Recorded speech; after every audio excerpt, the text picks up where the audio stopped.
Assalomu alaykum hurmatli do'stlar. Xo'p, bugun mana dushanba, oyni oxiri 30-chislo. Mana Amerikada ham bugun dushanba kirib keldi. Bozor ochilishiga 7 minut vaqt qoldi, lekin bozor ochilishidan oldin biz sizlar bilan ozgina indekslar, umumiy bozor holati bo'yicha ozgina gaplashib o'tishimizni to'g'ri bildik. Nima ko'rishimiz mumkin? Mana hozir bozor mana indekslarni olib qaraydigan bo'lsak, Nasdaq indeksi o'z maksimumidan hozirgi kungacha tushgani 12% bo'libdi. Mana hozir Telegram kanalimizga ma'lumot yubordik. Kichkina pullback. Bu 5% dan 10% gacha bo'lgan atrofida, ya'ni kunlar va haftalar davom etadi. Ya'ni 5-6 kun yoki 1-2 hafta, 3 hafta davom etishi mumkin. Lekin korreksiya degani bor. 10% dan 20% gacha, ya'ni hafta va oylar davom etadi.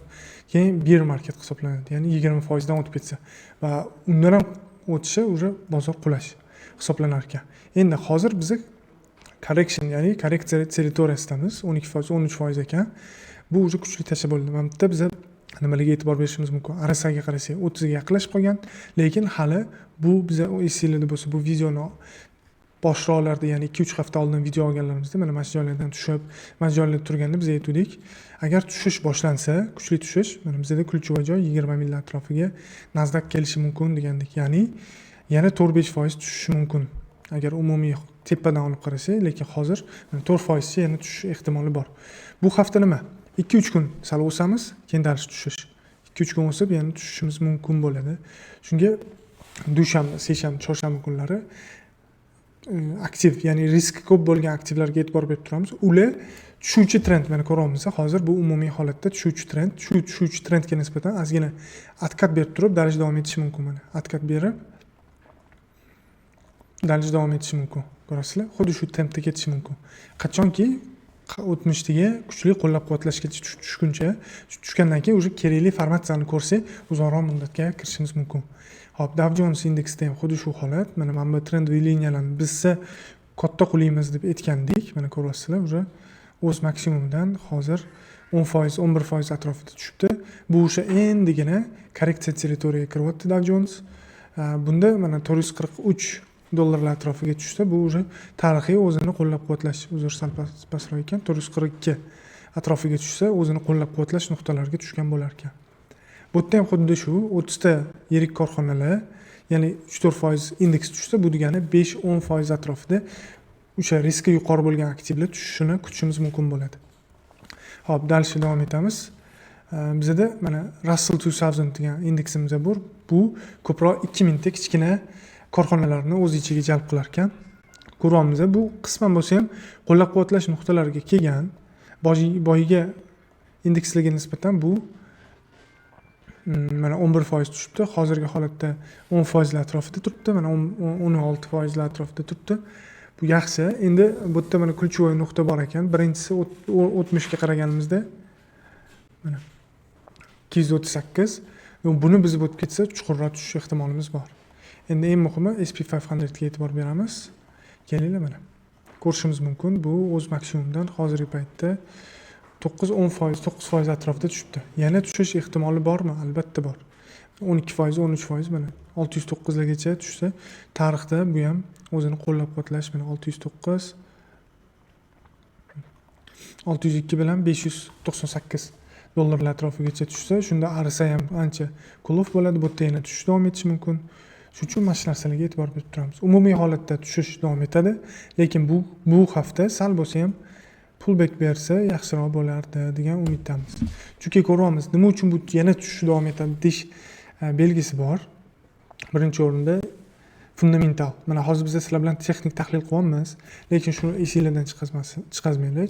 Agar Amerikada fundamental o'zgarish, kuchli o'zgarish bo'lsa, bu bozor tabiiyki bu tushadi deyotgan narsamiz ham o'sib ketishi mumkin. Nima uchun deyilsa, bu yerda fundamental katta ta'sir qiladi bozorga. Ya'ni urush to'xtadi deyishi, urushga pauza berilishi, urush bo'yicha kelishuvlar bo'lishi, bu hammasi o'sha bozorda hozir qo'rquvni shijoatlantirayotgan yengilliklar hammasi yo'q bo'lsa, bu bozor yana o'ziga qaytishni boshlaydi, pul kirib kelishni boshlaydi va savdo hajmlari oshib, savdolar yaxshilashni boshlaydi. Endi bu joyda nimani ko'ryapmiz? Boshqa aksiyalarni ko'rib qaraydigan bo'lsak, o'sha Mag 7 bo'ladimi, Tesla bo'ladimi, ko'rasizlar, o'sha Tesla $361 atrofiga tushib ketgan.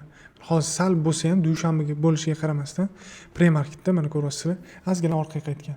2%, 1%, 2% mana Meta o'ziga qaytgan. Sal, lekin bu degani bo'ldi, razvorot bo'ldi degani emas. Yo'q, kuzatamiz, kuzatishda davom etamiz. Savdo qilishimiz mumkin, faqatgina strategiyamizga, g'oyamizga to'g'ri kelsa. Esingizda tursin. Xo'p, hammasida bir xil kartina, bir xil ko'rinish, hammasi kuchli tushishlar davomida davom etyapti. Google korxonasini olib qaraydigan bo'lsak, hozirda o'zini eng maksimumda 22% tushibdi. Juda ham katta korreksiya, lekin bu Metani ko'rishingiz mumkin. Juda ham kuchli tashlagan Meta. $800, 750 ga tushib chiqqan kompaniya 34-35%. Qaranglar, kuchli tashlagan. Bu ham o'zidan oldingi tarixdagi gap holatlarini yopgan. Yana tushishi mumkinmi? Why not? Tushishi mumkin. Bozor holatiga qarab turib, yana fundamental yangiliklar qo'shilib kelsa, tushishi mumkin. Mana ko'rishingiz mumkin, bozor ochildi 18:30, 9:30 Amerika vaqti bilan.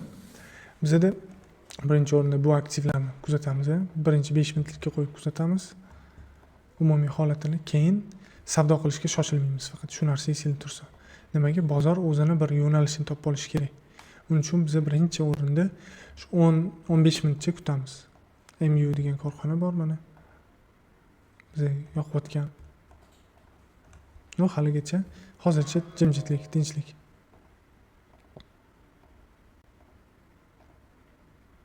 Shoshmasdan qaraymiz. Zo'r. Shu tarzda bozordagi aktivlarni analiz qilib, savdolarni amalga oshiramiz. Qadrli do'stlar, yana bitta narsani aytib o'tmoqchiman. Bozordagi savdo hajmi sal qaytish boshladi. Men bu narsani nimadan ko'raman desa, mana hozir ko'rasizlar, Top Gainers'ga kirganimda, mana hozir mana shu yerda 180, 108, 102, 50% o'sganlar bor. Bu agar o'sish tempi mana shunaqa 100% dan o'sgan korxonalar bo'ladigan bo'lsa, bizlar uchun bu bitta kuchli indikator, что insonlar oldi-sotdi qilishda, qanaqadir yengillik asosida savdolar qilishda e'tibor qilishyapti. Bu degani уже sal bo'lsa ham xotirjamlik. Bu narsa juma kundan bo'lib boshlandi.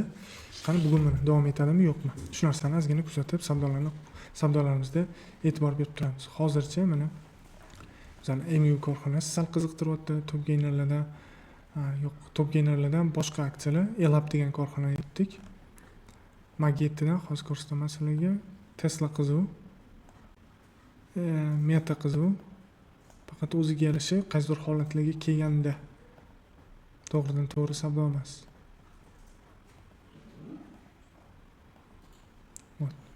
Google qizuv.